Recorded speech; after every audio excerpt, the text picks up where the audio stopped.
रजनी को बचपन से ही पेंटिंग का बहुत शौक था। वो हमेशा से ही पेंटर बनना चाहती थी, पर उसके माँ और पिताजी ने उसको कभी भी इस चीज के लिए सपोर्ट नहीं किया और उसकी शादी नीरव से हो गई। नीरव रजनी को बहुत प्यार करता था, पर रजनी हमेशा चुपचाप ही रहती। वो इस शादी से खुश नहीं थी। वो ये शादी नहीं करना चाहती थी। उसे तो हमेशा से पेंटर जो बनना था। अपने इस सपने को वो नहीं पूरा कर पाई, इसलिए वो हमेशा उदास रहती थी। रजनी, बहुत ही बढ़िया फिल्म लगी है, कल देखने चले? नहीं जी, कल मुझे बहुत काम है, मैं नहीं जा पाऊंगी।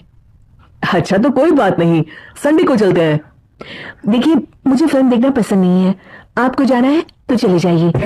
नीरू को मना करके रजनी वहां से चली जाती है और अपने बैग को खोलकर उसमें बंद पड़े ब्रश और कलर्स को देखकर रोने लगती है।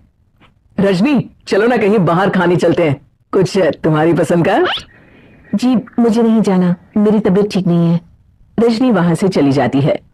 नीरू को समझ नहीं आता कि रजनी उससे इतना दूर क्यों रहती है। वो जब भी उसके साथ वक्त बिताना चाहता है, रजनी कोई ना कोई बहाना बना देती है। एक दिन घर पर कोई नहीं था। रजनी घर का सारा काम जल्दी से खत्म कर लेती है। घर पर अकेले होने के कारण वो सोचती है कि वो आज पेंटिंग करेगी।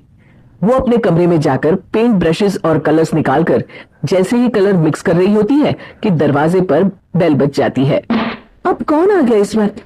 इतनी मुश्किल से तो मुझे पेंट करने का मौका मिला है। रजनी दरवाजा खोलती है तो उसकी सास अपनी सहेलियों के साथ खड़ी होती है और सब घर के अंदर आ जाते हैं।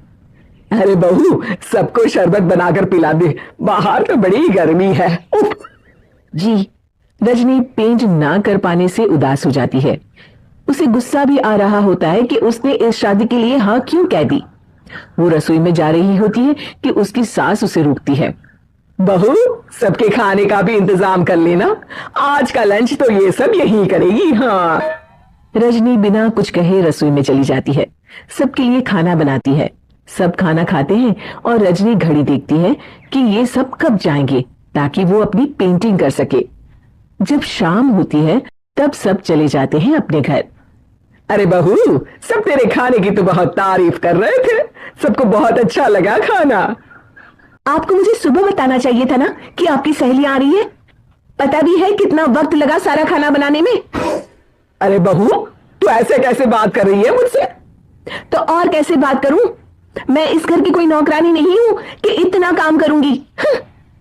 रजनी अपने कमरे में जाकर दरवाजा बंद कर लेती है। शाम को जब नीरव आता है तो उसकी माँ उसे पूरी घटना के बारे में बताती है। क्या रजनी ने आपसे इस तरह बात की माँ? हाँ, और पता नहीं उसे क्या हो गया है, शाम से बाहर भी नहीं आई है।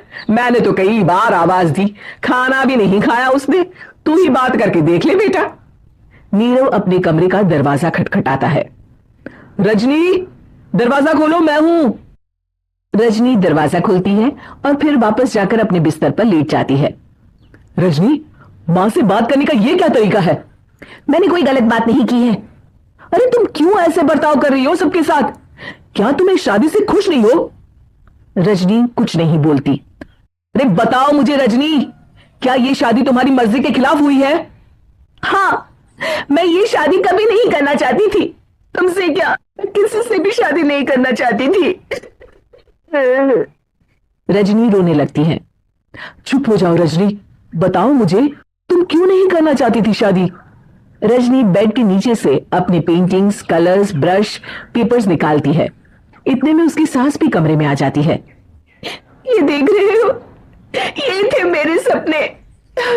मैं पेंटर बनना चाहती थी, पर माँ पापा ने कभी सपोर्ट नहीं किया और मेरी शादी करवा दी। मेरे सारे सपने टूट गए। हर वक्त बस गुस्सा आता रहता है मुझे। मैं जानती हूँ कि आप लोगों की इसमें कोई गलती नहीं है, पर मैं क्या करूं, मुझे समझ में नहीं आता।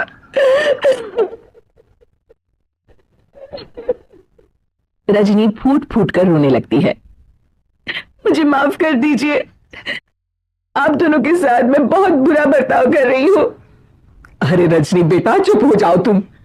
नीरव पानी लेकर आता है। ये लो पानी पियो और शांत हो जाओ। रजनी पानी पीती है और उसकी सास पेंटिंग्स देख रही होती है। अरे नीरव, हमें तो पता ही नहीं था कि हमारी बहू कलाकार है। अरे कितनी अच्छी पेंटिंग्स बनाई है, देखो तो। ये वाली तो मैं अपने कमरे में ले जाऊंगी। आपको ये पेंटिंग्स अच्छी लगी?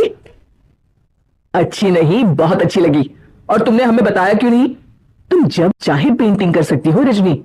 हम तुम्हारे सपनों को पूरा करने में तुम्हारा पूरा साथ देंगे। हाँ बेटा, हम कला की कद्र करते हैं। हम कलाकार तो नहीं, पर मुझे गर्व है कि मेरी बहू एक कलाकार है। रजनी, नीरव और सास तीनों हंस पड़े।